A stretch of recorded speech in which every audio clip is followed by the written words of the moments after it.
Hello friends, welcome to my channel. I am doctor Beena Sethi और आज हम बात करने वाले हैं लो एएमएच लेवल पे क्या क्या संभावनाएं रहती हैं। बहुत सारे व्यूअर्स के क्वेश्चंस आते हैं कि मैडम एएमएच लेवल लो होने पर क्या हम प्रेग्नेंट हो सकते हैं। तो आज के वीडियो में हम यही देखने वाले हैं। एएमएच लेवल होता है यानी कि एंटी मुलेरियन हार्मोन और वो होता क्या है कि फैलोपियन ट्यूब के पीछे जो आपकी ओवरीज होती हैं, इन ओवरीज में डेफिनेटली हर महीने एक एग सेल बन के बाहर आती है जो कि मेच्योर होती है, लेकिन उसके बैक साइड पे बहुत सारे छोटे छोटे फॉलिकल्स होते हैं जिनसे रिलीज होने वाले हार्मोन्स जो हैं उन्हें हम कहते हैं एंटी मुलेरियन हार्मोन्स और इन्हीं का लेवल हम इसमें चेक करते हैं।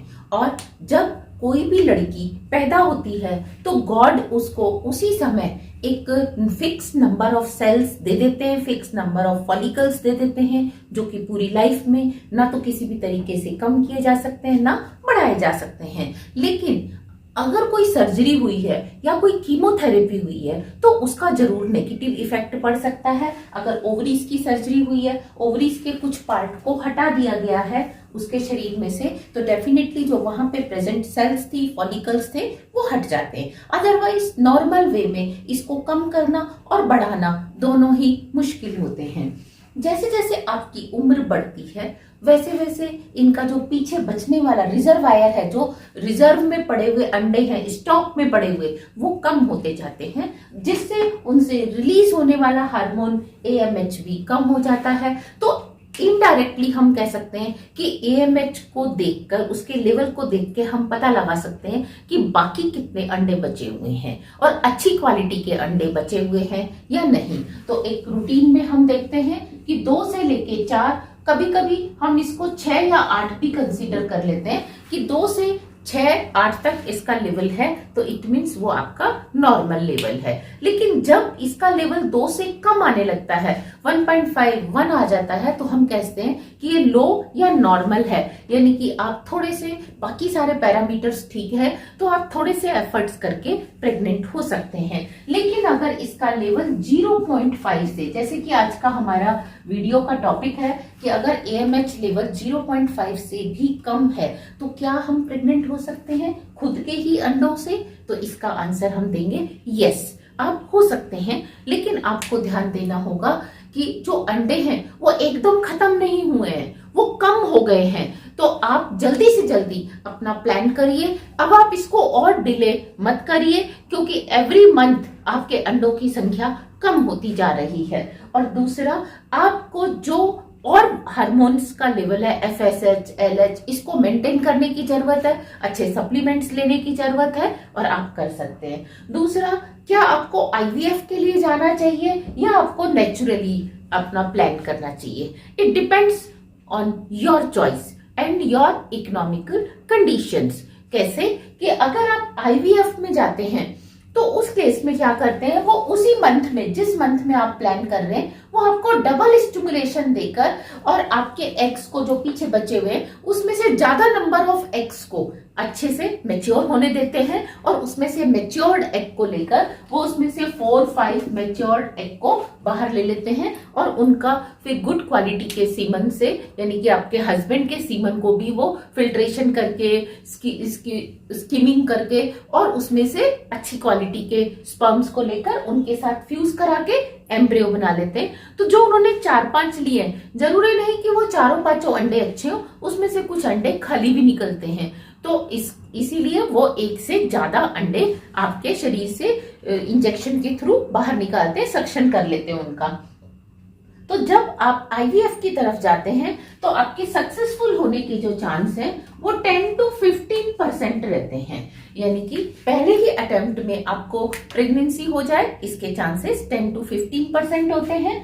खुद के ही अंडे उसमें काम में लिए जाते हैं, थोड़ा सा ट्रीटमेंट होता है, डबल स्टिमुलेशन होता है, और इसमें जो बचे हुए एग्स भी होते हैं वो भी रख दिए जाते हैं नेक्स्ट उसके लिए। और इसका आपको ध्यान देना चाहिए कि वो आपसे पूरा पैकेज डिस्कस करते हैं कि अगर आप एक ही बार आईवीएफ का अटेम्प्ट लेंगे तो इतना खर्चा है, आप 2 बार लेंगे या 3 बार लेंगे तो उसका खर्चा इतना है। तो आप अपनी पॉकेट के हिसाब से उनसे डील कर सकते हैं। नेक्स्ट, नेचुरली आप कर सकते हैं, लेकिन आपको वही है कि डबल स्टिमुलेशन लेना होगा, और साथ में इसमें पूरी प्रोटोकॉल जो वो बताते हैं आपको कि आपने ये वाली मेडिसिन इतने बजे लेनी है, ये इतने बजे लेनी है, ये डाइट का ध्यान रखना है, ये एक्सरसाइज करनी है, आपने उन सबको स्ट्रिक्टली फॉलो करना है तभी आप। और अगर आपकी एज 30 से कम है तो चांस थोड़े से ज्यादा हो जाते हैं, लेकिन अगर 30 से ज्यादा है एज तो इसमें नेचुरली कंसीव करने के चांस 2 से 3% होते हैं, लेकिन 0 नहीं होते। गॉड ग्रेस आप बन भी सकते हैं। फिर आपको स्टिमुलेशन कितना लेना होता है, तो ऐसा नहीं है कि डॉक्टर ने आपको सुबह शाम और दोपहर को 3 टाइम टैबलेट लेने के लिए बोला है और आप केवल एक ही टैबलेट ले रहे हैं या आप बीच में एक दिन मिस कर रहे हैं। ऐसा आपको नहीं करना होता। इसमें प्रॉपर आपको स्टिमुलेशन की जो टैबलेट्स हैं वो लेनी होती हैं, तभी आपके गुड क्वालिटी के एग्स बनते हैं। और अगर आप यहाँ नहीं करेंगे, स्टिमुलेशन में कोई गड़बड़ रखेंगे, तो आपका सारा पैसा खराब जा सकता है। आपके जो एफर्ट्स हैं नेचुरली करने के या आईवीएफ से करने के, दोनों आपके खराब जा सकते हैं। तो इसीलिए प्रोटोकॉल को आपने स्ट्रिक्टली फॉलो करना है। लेकिन अगर आपका AMH लेवल 0.5 से कम होते होते और भी ज्यादा, बिल्कुल ही 0.1 तक आ गया है या ऑलमोस्ट 0 के आसपास है, तो ऐसे में भी हम आईवीएफ के थ्रू तो फिर भी एक अटेम्प्ट ले सकते हैं, लेकिन यहाँ आपको एक और ऑप्शन मिलता है, वो होता है डोनर एग्स का। तो डोनर एग्स के केस में आप बहुत सोच समझ के डिसीजन लें कि आपने अपनी फैमिली में से ही डोनर एग लेना है या आपने बाहर से लेना है। एक्चुअली प्रिफरेबली ये कहा जाता है, या आपकी काउंसलिंग जब होती है तो आपको यही कहा जाता है कि आप एनोनिमसली लें, बाहर से लें, और उनसे पूरा लीगली कॉन्टैक्ट होता है डॉक्टर का, पूरा की पूरा प्रोटोकॉल फॉलो होता है। ना वो आपको बताते हैं ना वो उन्हें बताते हैं कि उनकी एग सेल किसको डोनेट की गई है। तो इसीलिए अच्छा यही रहता है कि आप एनोनिमसली बाहर से कहीं से लें। और क्योंकि आपने उस बेबी को 9 मंथ तक अपने वोम में रखा है, आपने उसको फील किया है, तो आपका अटैचमेंट तो उसके साथ 100% रहता है। साथ में क्योंकि उसमें स्पर्म्स आपके हस्बैंड से ही आए हैं, तो उसमें जीन्स और कैरेक्टरिस्टिक्स आपके बेबी के पूरे पूरे होते हैं, तो इसीलिए आपके बेबी में आपके हस्बैंड के कैरेक्टर्स 100% आते हैं, और जो आपके कैरेक्टर्स हैं वो ना होकर किसी और के कैरेक्टर्स होते हैं। लेकिन क्योंकि आपने उसे फील किया है और प्रॉपर मैचिंग करके आपको एग दिया जाता है, तो किसी को भी ये पता नहीं चलता आपने उसको 9 मंथ फील किया है, उसकी पेरेंटिंग की है, आपने उसको फीड किया है, तो आपका उससे अटैचमेंट ना हो, ऐसा हो ही नहीं सकता।